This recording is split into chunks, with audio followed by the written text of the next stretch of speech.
तो पहले हम जान लेते हैं ज्वालामुखी जो हैं कहाँ पर एक तरह से आते हैं ज़्यादातर। देखिए सबसे ज़्यादा ज्वालामुखी जो आते हैं वो इस पेटी में आते हैं। देखिए ये जो मैं आपको दिखा रहा हूँ यहाँ पर, और ये प्रशांत महासागरीय पेटी है ये। तो इसमें सब सर्वाधिक ज्वालामुखी आते हैं, यानी इन किनारों पर और इन किनारों पर। तो ये ध्यान में रखना है। यहाँ पर लगभग ये मान के चलिए 65% के आसपास ज्वालामुखी आते हैं। और दूसरी जो लाइन है एक तरह से ज्वालामुखी की, वो देखिए ये वाली लाइन है, ये वाली लाइन है, ये पूरी ये दूसरी वाली लाइन है ये। और यहीं पर जो है भूकंपी सबसे ज़्यादा आते हैं। तो ये ध्यान में रखना है आपको थोड़ा सा। और अब मैं आपको बताता हूँ स्पेसिफिक जो जहाँ पर जो है ज्वालामुखी पर्वत हैं। देखिए यहाँ पर ईरान है, ये देखिए यहाँ पर पॉइंट है। तो यहाँ पर ईरान में जो है कोह सुल्तान है, यहाँ पर ध्यान में रखना है, कोह सुल्तान ईरान में। देखिए भूमध्य सागर में एक सिसिली द्वीप है, तो वहाँ पर जो है एक स्ट्राम्बोली नाम से एक ज्वालामुखी है, जो कि एक तरह से इसे क्या बोला जाता है, भूमध्य सागर का प्रकाश स्तंभ से बोला जाता है। सिसिली द्वीप पर जो स्ट्राम्बोली है उसे। तो ये दो आपको ध्यान में रखने हैं। और इटली देखिए यहाँ पर ये दिखाई दे रहा होगा आपको, इटली का जो है एटना है, ये भी महत्वपूर्ण है। इटली का एटना, ये सक्रिय ज्वालामुखी है एटना। और एक मध्य इटली में ही एक विसुवियस नाम से भी एक ज्वालामुखी है, जो कि सुषुप्त ज्वालामुखी है, यानी कि वो सक्रिय ज्वालामुखी नहीं है। तो ये दो ज्वालामुखी इटली में हो गई। एक सबसे महत्वपूर्ण जो ज्वालामुखी है वो है आपका इक्वाडोर में। देखिए इक्वाडोर यहाँ पर है, दक्षिण अमेरिका में यहाँ। और इसका नाम है आपका कोटापेक्सी। ये है विश्व का ये सर्वाधिक ऊंचा सक्रिय ज्वालामुखी है, ये सर्वाधिक ऊंचा सक्रिय ज्वालामुखी कोटापेक्सी। और देखिए जापान में है एक, जापान ये रहा, जापान में एक फ्यूजियामा है, उसका नाम फ्यूजियामा जापान का। ये क्या है, निष्क्रिय ज्वालामुखी है, यानी सक्रिय ज्वालामुखी नहीं है ये। और देखिए जावा, जावा यहाँ पर है, जावा। और देखिए जावा ये रहा, सुमात्रा ये रहा। तो इसके मध्य में जो ज्वालामुखी है यहाँ पर, उसका नाम है क्राकातोआ। क्राकातोआ ये भी एक सुषुप्त ज्वालामुखी है, क्राकातोआ। तो ये ध्यान में रखना है।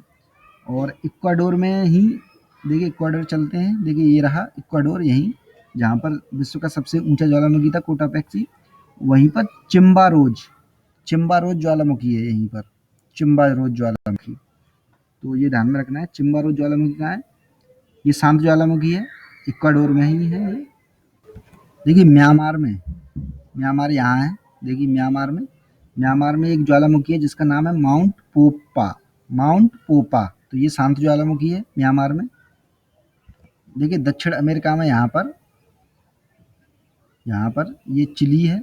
चिली के ऊपर में जो है एकांकागुआ एक ज्वालामुखी है, एकांकागुआ, जो कि एंडीज पर्वत की एक तरह से सर्वोच्च चोटी भी है, और पर्वत भी है ये, और ये शांत ज्वालामुखी भी है। ये ध्यान में रखना है आपको।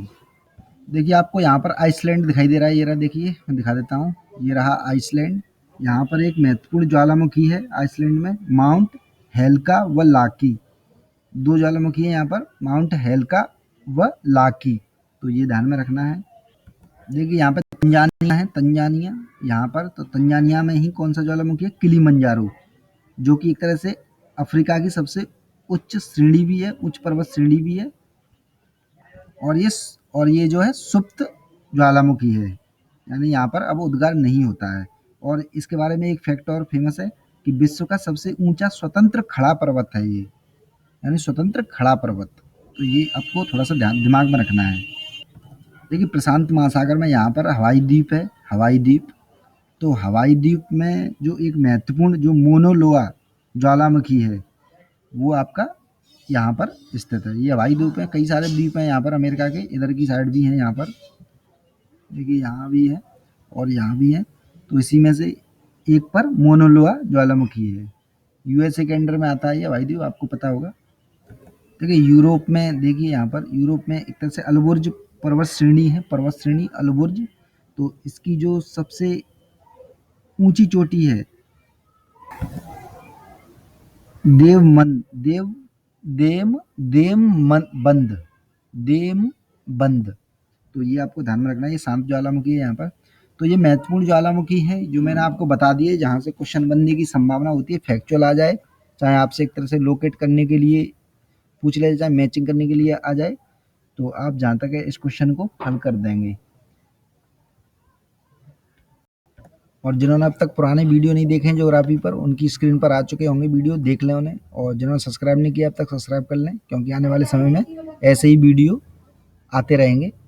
और जो विजन आईएएस की टेस्ट सीरीज देखना चाहते हैं उनके लिए भी वीडियो आ चुके हैं, वो भी देख सकते हैं। तो देखते रहें, धन्यवाद।